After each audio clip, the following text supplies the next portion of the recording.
Hello and welcome to The Magic in You, where I'm here with Christian Day, who is a modern day warlock who splits his time between New Orleans and Louisiana and also Salem, Massachusetts, where along with his husband Brian Kane, he owns a hex shop in both cities.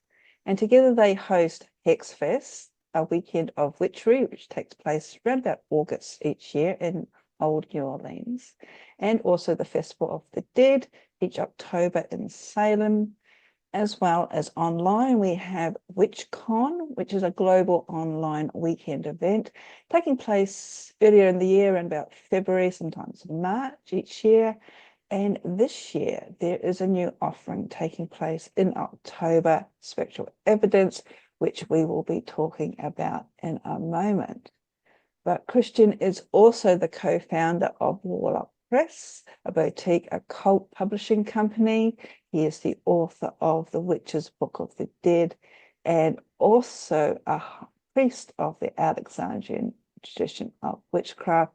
So I am going to just bring you onto the screen, Christian, and welcome you to The Magic in You. Good evening to everyone on this side of the ocean, and good morning to everyone there in Australia. Thank you, Christian. So you're one of these people who basically, I don't know, it feels like you have lived magic and witchcraft all of your life. So how has your journey started? And I do understand that one of your first teachers is the iconic Witch of Salem, the one and only Laurie Cabot. But you've also studied other forms of witchcraft and magic. So I'm just going to head it back to you as to how did you get started on your journey? Well, when I was 15 years old, I had an aunt who read tarot cards. And I thought it was fascinating. I said, I want to learn how to do this. Oh, no, you're too young. She says, when I was 17, I had a job flipping burgers at McDonald's. And I went to the Borders Books and bought a deck of tarot cards. And, I went from being a very shy child and teen. Well, unless I got to know you, then I'd talk your ear off. And so I suddenly became very popular. If you're a teenager out there and you want to be popular, get a deck of tarot cards. Everyone will want to know you. Well, palm reading, and then you get to sort of touch people, and that can, get past some of these new rules of consent. Just kidding.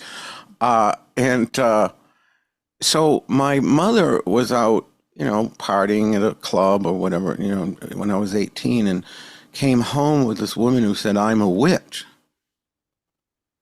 I lived a very sheltered life. I often say I was not an indigo child. I was much more of a Ritalin child. I did not, I didn't see ghosts or any of those sorts of things, and I had a perception about me, but I wouldn't call it psychic. And so the woman recommended some books. I believe it was Earth Magic by Marion Weinstein, that it was my first book. And then I started going around to Salem, and I got involved with a coven, and I wasn't ready for it. So I think I went once or twice and I wasn't ready for that level of commitment. I read Laurie Cabot's book when I was 19, and I knew I had to take her classes. And of course, I just wanted to be a witch and cast spells and that sort of thing. And her first class is very different from most craft traditions. Excuse me. Laurie's first class is very different than many coven traditions in that it places the emphasis first and foremost on psychic ability. And in spite of, be having, a different path than her, I very much still place that value on psychic ability. I often say that using magic without psychic ability is like using a PlayStation with the television off. You're moving something. You probably feel the feedback in the controller when it vibrates, but you can't really see what's going on or hear it. And, you're not actually in control. So when I took her class, I thought, I don't think I can be psychic, but I have to take this first class to get to the second one where I get to cast spells. And so I have to say that it was truly life-changing, because each of us in that class, everyone did at least 75%. And as Lori always said, if you're 75% consistent, accurate, it's a valid scientific hypothesis, and she teaches witchcraft as a science. So I ended up doing the health cases where you have to diagnose someone. And, they paired me off with a beauty pageant queen I didn't know, and I got to the part where you have to describe the person. You don't get anything other than their name and age, sex, and location. And so I looked at the person's face in my mental screen, and I said, well, she looks like she's melting. It's like the end of Raiders of the Lost Ark. And the lady says to me, oh, well, she had the worst case of acne on record with her dermatologist. I said, well, I couldn't guess that. So I came out of that understanding that we all have the potential for psychic ability. And, while I'm known for a somewhat excessive amount of arrogance at times, I don't really think I'm that special. Like, I really believe that we can all do this. If I can go into this class and I can be psychic, then so can you. So, well, you already are, but anyone can. Anyone can. And so it changed my life. And, I said to myself when I was 18, sorry, well, allergies. I said to myself when I was 18, if I wanted to be a lawyer at the time, like for civil liberties and what have you, the ACLU. But I said, if I ever make a career of witchcraft, 3 things must be true. I will never change my name. I kept my name to spite my faith. Christian Day, born on Christmas Day. And my mother's name is Mary, too, might be saying something, Antichrist energy and all that. I said I would never invent a backstory. Being in Salem and having every kind of tradition known to man show up on your doorstep, I've seen the worst of it, and they always think they're the best. These traditions come to Salem and they think, like my husband always says, Brian Kane always says, they think they're the best of the crop and they're usually the worst, rolling up on the shores of Salem like barrels of toxic waste. And, I said, I've met so many people with grandmothers, 18th generation Appalachian granny witches, and they're from Virginia Beach. I always say Appalachian is the new Strega. Remember 30 years ago, everyone had a nonna that cast spells. I've seen it so many times. I said, I'm never going to make a backstory. I'm going to be actually, they only had me on Ritalin for a week, but I'm going to be the Ritalin. I'm going to be, I always say, when I was a child, I was in special ed. I rode the short bus. I turned it into a limo. I never want to be anything less than authentic to who I am, even if it isn't everyone's cup of tea, because at least they know, oh, I hate that guy, but at least he's honest, And the third thing, I swore I would never get initiated. And that leads me to where the journey ended. I don't know if it ever really ends, but when I was 47, after 30 years of making fun of initiatory craft, I became initiated, and that was the other pivotal, life-changing point. That Laurie Cabot's class, initiation. And even though I wasn't initiated into the Cabot tradition, I have a great respect for it. But I really felt, well, as I said before, I'd seen all this toxic waste roll up onto the shores of Salem. And that included initiates. But Laurie Cabot always said to me, when you step off the plane into England, the magic becomes real immediately. And she's so right. The magic just works better. Even so I went to a book signing for author Jamal DeFeos, who I love. And I never really connected to him in Salem. I don't think he's one of the barrels of toxic waste. He's actually pretty great. But I didn't connect to him.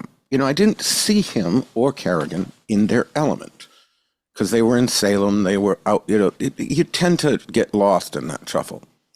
But when I saw them at Treadwell's and when I saw the other initiates, I said to my husband, this is like an intranet, an internal network in a company, like the internet that's, only the company can get on. And I said, how are these people in Salem waxing endlessly about their lineage?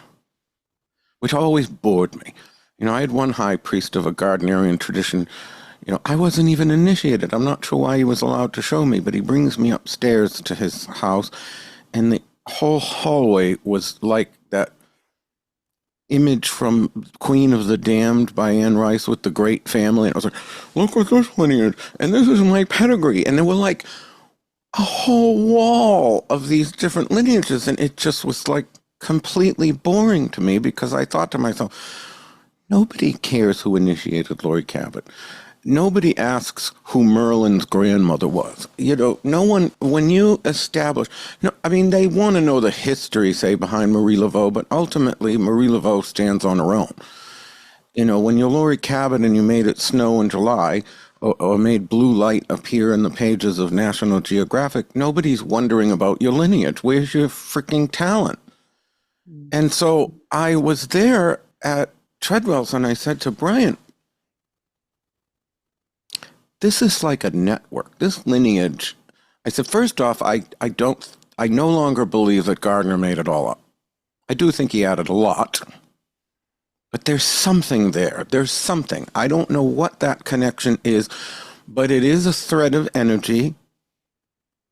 If it's how it got tapped into, whether it was the Bricketwood Coven or, Dorothy Clutterbuck, or, even if it went back a couple generations, there was something there so strong that I felt was much older, even if it's some sort of nondescript connection to the ancient mystery cults, which is how my husband Brian Kane often refers to witchcraft, less as sort of like neo-pagan reconstruction as he does a connection or a reconnection to the ancient mystery cults of Isis and Diana and so forth. And I said, this is an energy that I can't break into, and not to brag, but I've gotten pretty good at, siphoning, I'm sort of the Agatha Harkness of the group, and I can, kind of suck that energy when I need to. I couldn't get into it. I said, this is like I said, the weakest person, I pointed to the most random schlemiel that I'd probably never give the time of day to. And I said, the guy over there, it's not somebody I'd ever socialize with, but he has more magic than most of what I've ever seen in Salem. I said, these people are connected to something. And when combining that, and, and there were witches, from the old days in the 60s, from Alex and Maxine's covens. And, because a lot of them were hanging over me because I walked in, with my cape that has bones and keys and charms and ashes of my mother. And, I had all the makeup. I looked like a Christmas ornament. And, these austere British people, probably had no idea what, even Alex didn't go this over the top, even with the gold underwear. This was just, Cirque du Soleil. And, they're like, oh my God, what's this? Sorry, I tend to look at you, which is down here instead of the camera. But the other factor was when my husband, I saw him with his coven. And I said, yeah, my husband's not only very magical, even though I would always make fun of the whole initiatory thing. I just thought it was a waste of time. But then I would see the students he would get. Every student in this coven is a rock star. They bring their magical A game. One of my teachers in Salem, probably one of the most magical and psychic people I've ever met, Sean Poirier, who passed away in 2007. I was in his coven for years, and then I took it over when he died. And, You know, and even when he was alive, all the magic he would bring, you know, there'd be 3 or 4 of us that would bring magic. The rest brought casserole or Rice Krispies treats or, you know, anything that wasn't actual power, dedication, or magic or talent or any of those. So I got to the point where I stopped doing covens. I said, well, if I can accomplish more magically by myself, fuck do I, pardon my swearing, but, you know, what do I need this for? You know, and everyone, I wanted to do magic with these people. I didn't care if my husband was part of the tradition of Peter Cottontail and the bunnies or whatever it was. I just felt he knows how to find the best students. You know, and even the couple of them that, you know, imploded over the years, because most of these people never leave. You know, these covens tend to be revolving doors, but not his. And even the 2 people that left, you know, not fond of them, but magically speaking, they're magical people. And I'm just like, I need to do this. And finally, we were in Ireland, and I was at a shrine of St. Brigid in the west of Ireland near the Cliffs of Moher, not, you know, the standard Kildare Brigid. And, you know, there was a grotto, and it was just so magical. And I literally fell to my knees in these really uncomfortable pebbles and was basically in this tears, you know, not fully bawling my eyes open, saying to my husband, well, what if you're wrong? You know, I had to beg and beg and beg, and he just didn't think I'd be serious, you know. And now I've been an initiate, you know, for what, 8 years now. And, you know, I'm still first degree, but like I told him after I did this recent TV show, I said, I might only be first degree, but I have Sith Lord powers, and I can shoot lightning out of my hands. So top that. That's fantastic, Christian. And I know your background story can go on, but you know we do have sort of like a limited amount of time, and there's so much more that I want to sort of chat to you. And I have had Kerrigan and Jamal. I had a great honor just speaking to them both in previous Fabulous. sessions of this series. But you touched on a few things that I just want to sort of re-highlight. The first bit was at the beginning, you mentioned you did not feel ready. And I think that's very important, especially in today where everybody sort of feels pressured. I have to be sort of this sort of witch or do this magic. But when you don't feel ready, it's okay to sort of like come back. If it sings to your soul, you will be there eventually. And the second thing is when you were talking about, especially when you went to the book signing of Jamal's book, that this awareness that, and I agree with you, that I think Gardner tapped into something. I don't know what it was. I mean, if he made it up, I don't believe that, but there's definitely something, and it's evidence as to what he sort of has brought to light, that here we are, the 21st century, initiatory witchcraft hasn't died out. It's still more and more popular, and it offers a different element to or a different alternative, especially if people want to go beyond that sort of superficial level as well. And I do like, because I'm also of the belief that the psychic abilities, I think myself as psychic as a brick. That's my interpretation of it. But it's knowing, it's this awareness when you sort of step on this path. But So we you can need to take our class. Yeah, and it's trust again. A lot of it's coming down to trusting, but that's another conversation.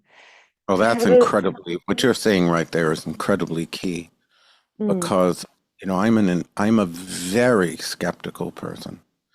And so even with my most magical experiences, the day after I begin to pick it apart, well, could this be faked? And I don't know. And was this real? And is this all crap? And are we just all going to die and that's it? I never lose. My friend Sean used to call me the atheist witch. I'm not as bad as I used to be. And it never gets old, these experiences. But when you go into them, I was having a debate with Miss Aida, who's one of our authors, who's writing a wonderful book on figural candle magic that there is no book about. And she suggested another different book she was thinking of doing, and I wanted to use the word miracles. And at first she fought me, and then she realized, yeah, you have, she thought, well, are we promising too much by saying miracles? I said, no, no, no, no, no. You must always go into all of these things, psychic, magic, whatever you're doing, as though anything is possible. When I went on a recent television show and I got this really spectacular paranormal photo, and everybody's praising it and oh wow and all this, and I sit back and not that I'm by nature, can't even say the word humble. It's not really my nature, but I honestly don't look at it as special. I don't. I believe that if you go into one of these things with the absolute unadulterated obsession with the fact that this is real and will happen, it will happen. And that's hard for me as a skeptic, because you have the doubts, you have the worry. You must put all of that aside, including in psychic ability. You must, it's actually much easier to be psychic than I think most people realize. I mean, Laurie tapped into the Silva method in the 70s, which used to be called Silva mind control, but it probably sounded too spooky. And you get like Jose Silva's books or tapes. The psychic techniques of that particular method are the best there is. They're the best, the best there is. And that's what Laurie integrated, that biofeedback, all kinds of, quantum theories and things into witchcraft that help us to understand that these things are real, that there is a science behind it, even if we don't fully understand what that is. And I really believe that, the miracles will happen for you when you allow them to happen and know that they can happen. Not even just believe, but know. We do need a degree of skepticism, so we're not believing that everything is a miracle. What's this feather on the ground? It's a sign. And I'm just going, no, I've got pigeons at the back of my yard. They're just being amorous. So not every feather on the ground is a sign. But you did, and I'm just going to cut my own self short because I want to get onto your ghost adventures sort of experience, because you talked about the picture of this light. And now I don't know, I did a little bit of research here. In Australia, we can only get Ghost Adventures if we can sign up to some of the many streaming platforms, which I don't do, so I haven't actually seen it. But it is a sort of very popular show in America. And can you tell us about your experience and also this, what happened to you that you're very humbling, sort of trying to disassociate, saying, well, it can't be true, but it did happen. So there is actually a connection, as you mentioned earlier, to something that Laurie Cabot had back in the 70s with a similar experience. Here, you know what? I'm going to bring that up. And doop, doop, doop, doop.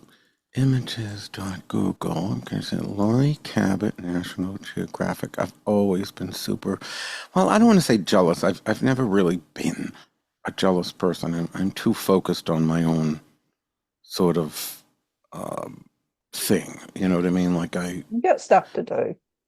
It's like, what am I, what is, I hate like Flickr, where you can't actually grab the photo like normal. No, I haven't just sort of sprung this on you. So you're not prepared for Laurie. No, it's all right. I don't, this isn't as good of a version of this photo, but let me share it.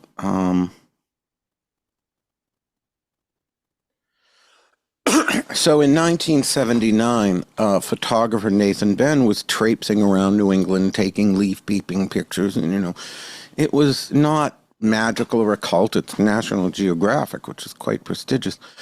And Laurie was doing a spell to ask the energy of Jupiter to, influence people in high places with witchcraft as a science. And you can sort of see this one here. It's just, that's Pinterest or whatever. I don't know. But you can see that. See how blue. And so in all these years, they've never been able to explain this photo. They said the climate wasn't right for that sort of appearance in a photo. And in her book in 1989, I remember her saying, soon, they have recently discovered that Jupiter emits its own light. Soon they will discover that it is blue. Well, if you research this in the last 5 years, I think it was, they discovered that Jupiter was emitting a certain blue spectrum of light. So, Laurie Cabot's always been so ahead of the game with this stuff. And, I've always felt like, oh, God, I wish I had like that. Look at that. Like, that's when you really know, okay, this is real, and again, I 1000% agree with you that you should always look to the mundane first and not see everything as a sign and wonder and everything else. But, Sometimes it just happens. Right, but when you walk into the circle or you go to the altar or you sit to be psychic, that's when you must put that aside to some, at least, not that you shouldn't question that it might be natural phenomenon, because I do, but that you at least allow that possibility of a wondrous universe to come in and change everything, And so I was invited back. I first did Ghost Adventures in 2011.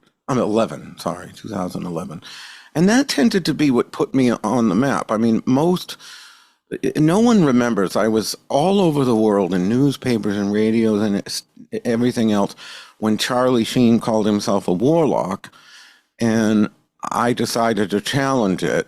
And it was totally, I don't deny, it was absolutely whorish.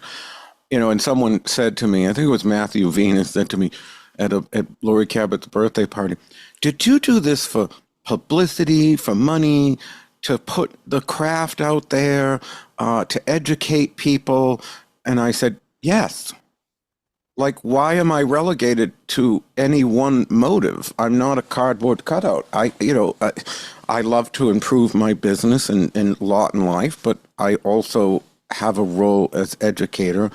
And every time someone comes to our shops in a tourism town, and I'm very cognizant of this. I tell everyone that works for us, you are ambassadors of magic. If you help someone with witchcraft and they go back to Kansas or Wyoming or wherever it is they might not accept witches, and they tell the story of the witch that helped them, that socializes our religion. It enhances our civil rights. I never lose that.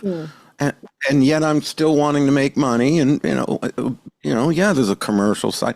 It's just people want to reduce you to this motive or this motive. No one is, hopefully, is that simple.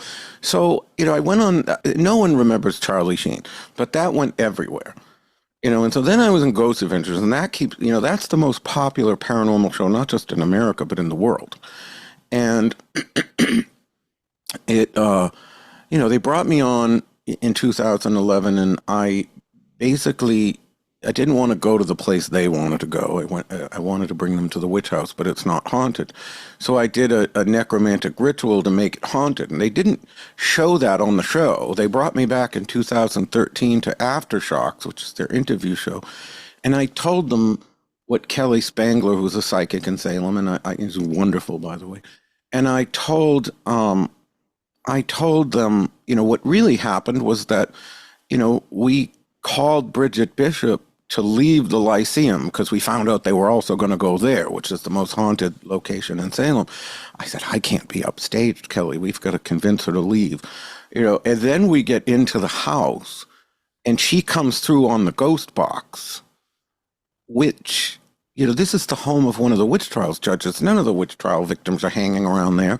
So she not only left the Lyceum, because if you saw the episode, they didn't get anything really good at the Lyceum. It all happened at the witch house. And there's Bridget Bishop showing up at the witch house instead of the place she's known for. So we didn't just prove, those shows are known for proving the existence of spirits, but we also proved the existence of magic. And so they brought me back this time. They wanted me to conjure up the spirit of Harry Houdini. Cheesy, I get it. It's like, why am I doing this? Again, it's business, it's publicity, it's education, it is socializing our religion into the world as, functional people that can, do we're asked to do and help, in certain situations psychically. So, okay, fine, I'm going to suck it up. Plus, it's the Winchester Mystery House. You get lost in all these doors, these halls and stairs to nowhere. It was really interesting. And of course, I got to work with the incredible, if you haven't interviewed her, you have to, Patty Negri, who I the haven't Hollywood... yet. I haven't yet. Oh, I'm hoping to. I will certainly put in a word. No, Patty is just delightful. She is everything you can imagine and more, and just so wonderful. And she's worked with HexFest and WitchCon, but I don't get a chance to go to the workshops. I'm so crazy busy. So I knew, people liked her. I just, I didn't know, and so we ended up marauding San Jose for fabulous Chinese food the night before. And we're like, well, do we want to do it separate or do we want to do it together, our scenes? And we're like, no, let's work, let's do Hans Holzer and Sybil Leek, let's really bring it together. And I want to be very respectful of people's territory. So when I went into the show, I left the psychic sort of to the side for the most part. I did at one point say I sensed a darkness. They didn't show this on the show, but I sensed this really foreboding dark presence that had attached itself to the house, but was not, there forever. It was, sometimes these entities get attracted to spiritual zhuzh, And so I did say, I'm sensing a darkness. I started going on about it. And Zach Bagans is looking at me like, shut up, we want to talk about Houdini. So later on, the Ovulus box that translates radio waves into words on a screen was saying devils, darkness, basement, and all this. And I'm looking at them like, I told you so. But it wasn't the focus of the show. And I didn't want to give much in the way of psychic impressions because Patty is a professional psychic reader. I don't want to do readings I'm really a good psychic. I just hate listening to people who won't get out of their own way. So I have to be in the right mood to tolerate people's roadblocks that they put in front of themselves to do readings. So I let her be the person saying, do you feel the temperature changing? Do you sense this? But every time she said it, I felt it too. I said, oh, this lady is the real deal. So then I would look over at Zach because he's extremely psychic. He knows he's psychic. He just doesn't know he's as psychic as he is. So I'm looking over at him going, yeah, he's feeling it too. And so they had the great-grandnephew of Houdini, George Hardin, and he does a form of mediumistic meditation where he allows spirit to come through and communicate, which has made him a wonderful conduit to begin with. But, they had him there as a quote-unquote connection. Here he is, this will help. And then they bring out these floor tiles, little fragments of floor tiles, and saying, Houdini walked on these floor tiles in San Francisco. And I'm looking at them like, what? Okay, you have got the river of blood. You have the DNA. You have the direct connection to this person. This is what you should be channeling the energy from, not floor tiles. So you can see it on the show, I put my hand on George's shoulder, and I don't script. I just sort of go with what spirit tells me to say. And I said something about, you who could break any chain or trap of man could surely cross the rivers of death to return to us here, Houdini, whatever. It was all on the fly. And Patty was reciting these fun poems that she'd written. And the Ovulus box actually said that she had read these poems. It recognized, because Zach asked, is this, some of this didn't make the air, but he said, is this Houdini? How do we know it's you and not somebody else? And it recognized that she'd read the poems. I mean, this was spectacular. So, they loved the way it was all going. So they weren't going to bring us into the house, but they did. We were in this one dining room, but they weren't going to bring us upstairs on the exploration, but they did. So it was me, George, and Patty in one group with the guy filming, and then Zach and Aaron and them. And I didn't have the flashlight. It's like midnight in the middle of this creepy house with ceilings that are lower than my head. And I got a cape and too much makeup and, no flashlight, getting lost in the Winchester Mystery House. And then we get separated from Zach and his crew, and we just got the camera guy. We ended up in this turret tower room called the Witch Hat Room. And, I know the chant, Io Evo He, but I didn't know this particular melody. I only knew the one that Gypsy does in Salem on her CD. Io Evo He. I didn't know any other one. Patty started into this chant, and I immediately knew the melody. I don't know how. I have no idea to this day. And we instantly all gelled. So we come downstairs. We only beat Zach. I mean, they only beat us by about 5 minutes. And they're all like flipping out. And they said, they got this picture. And they said, well, we took all these Polaroids under, I think it was ultraviolet light or something. We all had to wear these goofy goggles. And they took these photos. And they said, you can't fake a Polaroid. And I since asked a guy that does the No podcast. He's a paranormal researcher, but he also has done a lot of filming for Hollywood. And he said, this photo cannot be faked. And so this was the photo that they got.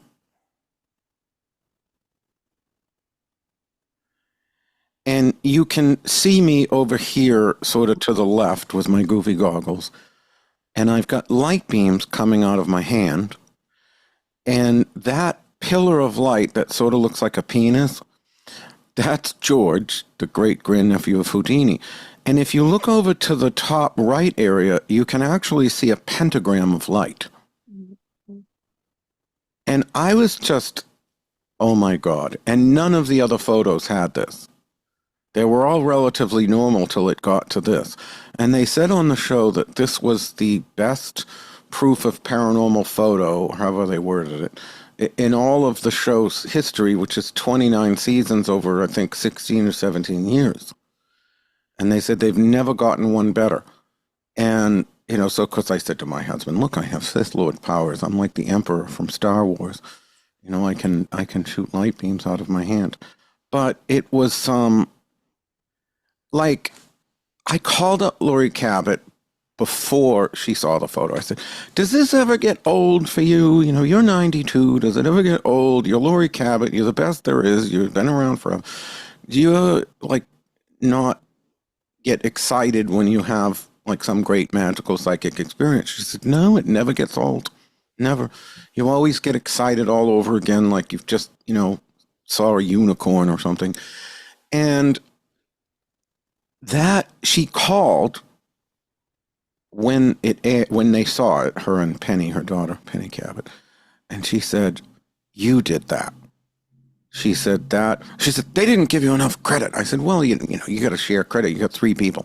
And, every one of them did their own thing, of course. But she said, but I saw what you did. She said, you put your hand on it. I watched the science of everything you were, all the things that she taught me, basically, all these years. And, she's not my teacher, but she is a teacher and she's a mentor, especially because, she's one of the only people that I can call that includes her, Maxine Sanders, Fiona Horn. There's a very short list of these people that can say, Christian, I understand what that celebrity does to you and how people act about it, and, haters that you've never heard of in countries you've never heard of with something negative to say about you.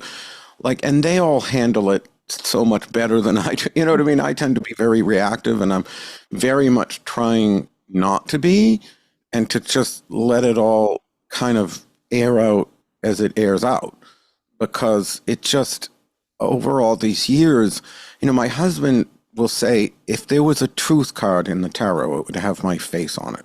And nobody knows me better than he does. And I'm very obsessed with the idea of truth. Levi Rowland, who's one of our authors and a high priest of an Alexandrian coven, said I have a Calvinist obsession with the truth. And so when I see lies about me or anybody else, I got to challenge it. This is a lie. I've got to get the truth out there. You know what? It's a waste of time. Nobody wants the truth. They want the sensational lie. It's more interesting to them. It's why I blame, in America, I really blame the left and right wing equally for us having to deal with Donald Trump, because both, especially the left, with the cancel culture and everything's all about what can we make up about somebody to destroy their whole life, or can we take a little bit of truth and twist it with the lie. Well, we've so prioritized the sensational lie. Well, no one emblemizes that better than Trump. So we've created this for ourselves, and I think we need to get back to the truth. But unfortunately, it's not I can't play that role. I don't let them. We've also got like AI and other things that they're just sort of like muddying the waters. But I want to get back to your experience with Ghost Adventures, because that has led on to your next offering. And I just want to make a disclaimer that I am a presenter at WitchCon, and I love it because it sort of came out of the pandemic where everybody was in lockdown, but it's online, it's global. And I think this year, and you can correct me if I'm incorrect, Christian, it was the largest so far. I mean, it is still relatively new. It's only been going for about 4 or 5 years, but this year was huge. And even if I wasn't presenting, you're offering people, magicians, witches, magical people, however you describe as magic, all around the world to share what they do. And I find that really fascinating. But from your experience on Ghost Adventures, that has opened up an opportunity for another online event. That, again, I don't think there's anything like this happening even in the online spaces these days. So can you share some insights in relation to spectral evidence and how Well, I first want to sort of lay the groundwork. When COVID happened, all these festivals that were in person had to go online, like refugees, and we had HexFest, which I don't ever want to do online again, because HexFest is very tied. A big part of my personal magical practice is connecting to the spirit of place. So is Lori Cabot's. That's why no one could ever get rid of her or me from Salem. We're so woven into it because we understand, that healing thing she does with the crystal wheel 700 feet above Salem. It ain't just about healing. It's about principalities and powers, as they say in the Bible, spiritual lock. And so HexFest was really about gelling into New Orleans. It was a spell, really. And so when we went online, I said, we should do something. At the time, there was one of the, every couple of years, they have one of these, crusades against me, and they were bullying some of my HexFest presenters. So I said, why don't we create an online festival and have so many presenters, they could never possibly bully them all. And I said, but it has to be tied to the online space in a way that really avails itself of the technology, which nobody was doing. I said, so what are the 2 things that I could do? Well, number one, I can be global. As long as you have an internet connection, I have people, I can't even say the name of the island, Zasouthra or something in Greece. And, we got somebody there. We've got multiple people like you from Australia, the UK. I have someone from India. I've got someone from Rome and all of it. And the other thing that I said, well, you know what you could do? And that's why I didn't end up using Zoom.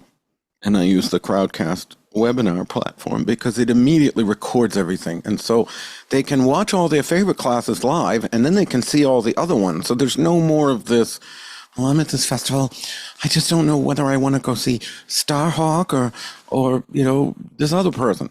They don't have to think about that anymore. Well, isn't this great?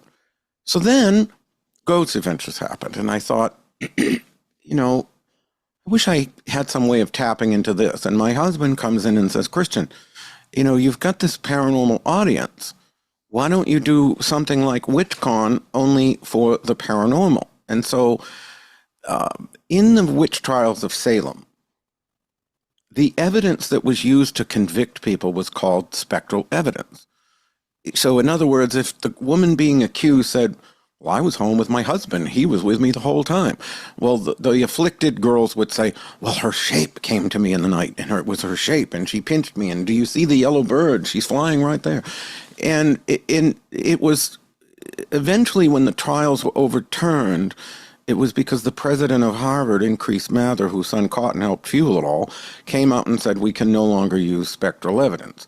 It wasn't because of some altruism or religious epiphany. It was because the governor's wife had just been accused. And so, moving up the ladder, you know how that goes. So I thought, what a wonderful title for Proof of Paranormal. And I bought the URL, the web address of that at least 20 years ago, I think. And because I always knew I wanted to do something with it. So I said, well, now I've got Spectral Evidence. Let's call it a live stream occult paranormal conference. And the reason I'm calling it occult paranormal is I want to build the bridge between scientific investigation and magic and spirituality and find that liminal space between them while elevating both. And so I feel like, this will help the more scientifically minded understanding the reality of magic and the magical people looking more to finding ways to prove what we do, because in turn, that again socializes our religion. Laurie Cabot always says, the Christians get Handel's Messiah and we get lame coffee house music. We don't, I come from the woods and I live in the trees. I have no, pitch and all I do is wheeze, just made that up. But I'm just saying, like, where are our great cathedrals? We don't socialize who we are because, we don't elevate what we do. Granted, we're a small minority, but I still think I just started communicating earlier tonight with an incredible artist. I can't even remember his name because we just started talking, and I'm having him hopefully do a book cover. And I said, "Wow, it's a pagan with actual talent." It was just exciting because I do think that bringing those worlds together at Spectral Evidence is going to help people realize the importance of science, the importance of magic and psychic ability. If you look at the paranormal purely from an investigatory perspective, there's flip sides to having witches because, as Kelly Spangler and I proved with Ghost Adventures in 2011, we took a house that wasn't haunted. They weren't getting hardly any phenomenon in the house before we showed up because they were there before us. And spirits follow us. So if you're trying to, is this particular house haunted? Well, you can bring a psychic to sort of tell, but if they're a witch and a psychic and that energy's extra pitched, they're often going to bring spirits in with them. So it's a double-edged sword. You have the power to discern that energy, but you also have the power to game the system. I do think we play a role, and that's part of what this is all about. And because it's under Festival of the Dead, which is our October events in Salem, a month of seances, we have a dumb supper, the witches' ball, and, a couple of classes and things throughout the month, that, I wanted to put it under that Salem identity, even though it was online, because Salem really is, like New Orleans, a crossroads. Salem was America's greatest port city in the 1700s, and New Orleans took that role in the 1800s. They're sister cities, and they are both crossroads cities. And I thought, well, really tie this online event to the energy of Salem, but still have it be global. Yeah. And I'm just going to have to jump in there because we are running out of time. But in this new venture that you have, it's almost like lifting witchcraft in particular out of what is being sort of like perceived these days that it's merely just about spells, that there is more to it, that both of us know that it's a religion, because I've had a similar experience just recently where a radio station contacted me to put a light hex on the opposing football team here, and I'm going, no, I don't do party tricks. I'm sick and tired of my religion being perceived as a joke, and they're not understanding. And I suppose this ties into what you were saying with your teaching through Laurie Cabot, the science behind it. It's not just, collecting your moon water and shoving things in a jar and curtsying at the moon sort of thing. What you're doing, this manipulation of energy, you've got to understand that. And then when you get into the paranormal sort of area, from my point of view, these threads, they're all through everything. but all interweaving. So there's a lot of similarities, and it breaks down the barriers as I've well. always been uncomfortable, well, not as much lately with the word religion, but I wish I could remember. Brian's off in the other room, but he talked about the original Roman usage of it, and it was much more descriptive of what we do, and Yeah. here's the thing. When you talk about the word religion, I know a lot of these witches today are like, oh no, it's just about casting spells. Well, what differentiates that from everyday magic? Obviously, if magic and witchcraft were the same thing, they wouldn't be two words. It's also become an umbrella word for every practice of magic around the world because of Christian British colonialism. The British Empire forced the word witch onto so many practices. And now if you try to narrow it to some sort of definition, people are like, you're gatekeeping, you're racist, you're this, you're that. Well, first of all, these cultures had their own words. And I think it's disrespectful to strip them of those words. And while we don't know what witchcraft meant to the Anglo-Saxons entirely, we do know some. And there are theories, he was savaged by academia, but I do love Stephen Yates' A Tribe of Witches, which talks about the Deponi tribe, the kingdom of the witchy, and, these connections to the cauldron goddess. We do know that it was an Anglo-Saxon word. And we also know that Gerald Gardner was the first person to publicly say, I'm a witch, that did not do so under torture. So, we have that. And, I don't use it as an umbrella, but also the word religion. As a civil libertarian, I understand that governments, especially America, there is no greater protected class in America than religion. It is enshrined into the First Amendment of our Constitution. And so by wrapping ourselves in that word, we automatically gain protection. If you're a woman fighting for custody against your husband for your children in the divorce, and you go in as, I'm a witch and I cast spells, they don't care. You go in and say, witchcraft is my religion, you immediately invoke a protected status that gives a benefit to you. And you know what? Even if you're not comfortable with the word religion, suck it up. I did for the same reason, because it gives us legal protections, and it's not really that far off. We are a religion. My husband's new book is, the religion of witchcraft. And so, it's a magical religion. When I once asked a local Wiccan priestess, I hate the word Wicca more as an initiate than I did before I was an initiate, because it's Wicca. But I asked a Wiccan priestess in New Orleans, would you come present at HexFest? And, it's a magical festival. She says, I'm a Wiccan priestess. I don't do magic. I don't cast spells. And I'm thinking, well, that's ridiculous. We are a magical religion, but we are a religion.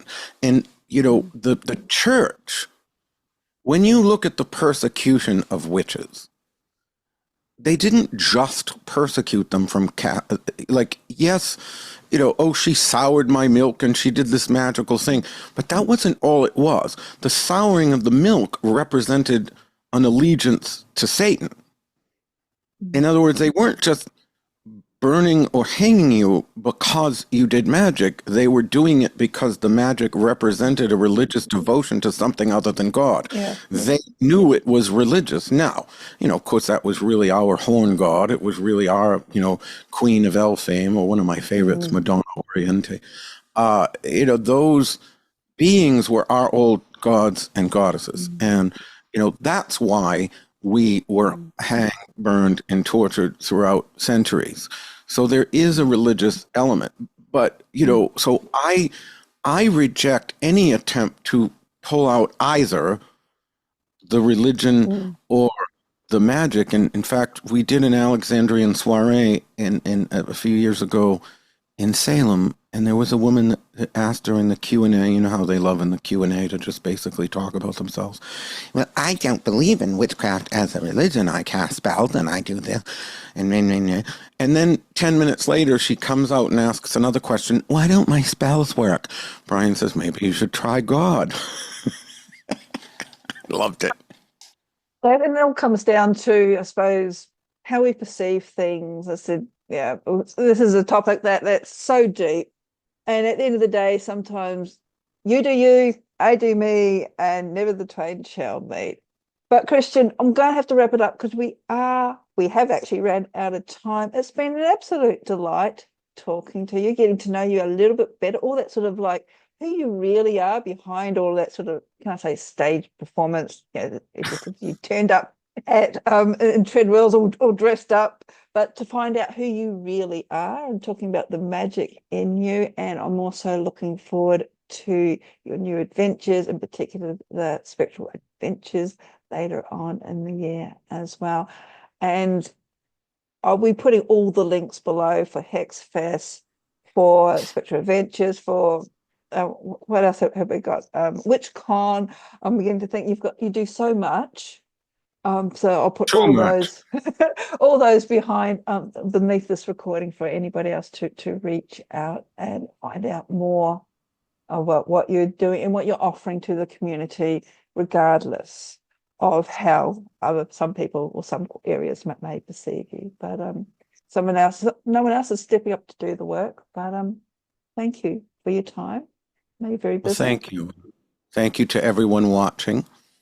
Have a And good evening and a good morning. And don't forget to check out some of the events coming up, both online and also in person in Salem and in New Orleans. Blessings. To you